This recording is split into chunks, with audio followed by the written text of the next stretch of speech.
बातम्या आकाशवाणी नागपूर हेमांगी कुलकर्णी आपल्याला ठळक बातम्या देत आहे।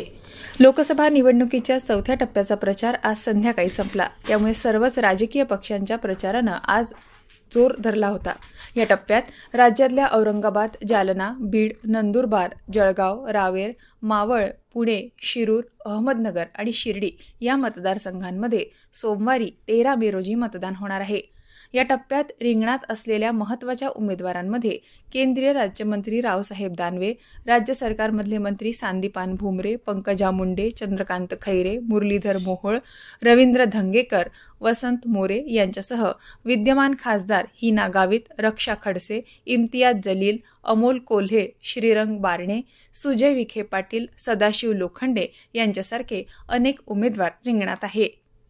उत्तर मुंबई इथं पायाभूत आणि आरोग्य सेवांवर भर देत अनेक अद्ययावत सुविधा दिल्या जाणार असल्याचं आश्वासन उत्तर मुंबई लोकसभा मतदारसंघातील भारतीय जनता पक्ष आणि महायुतीचे उमेदवार पियुष गोयल यांनी दिलं।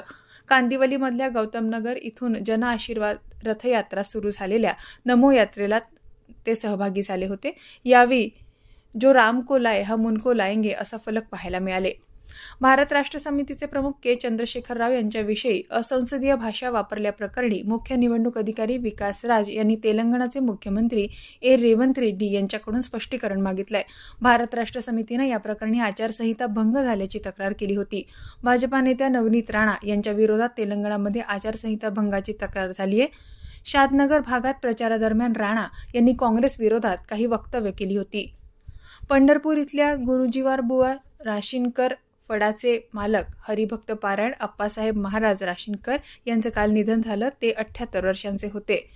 राज्यासह कर्नाटक, आंध्र प्रदेशमध्ये त्यांचा फार मोठा शिष्य परिवार आहे। IPL क्रिकेट स्पर्धेत आज कोलकाता नाईट रायडर्स आणि मुंबई इंडियन्स यांच्यात सामना होणार आहे। कोलकातामधल्या ईडन गार्डन स्टेडियमवर संध्याकाळी 7 वाजता हा सामना खेळवला जाईल। याबरोबरच हे ठळक बातमीपत्र संपलं। नमस्कार।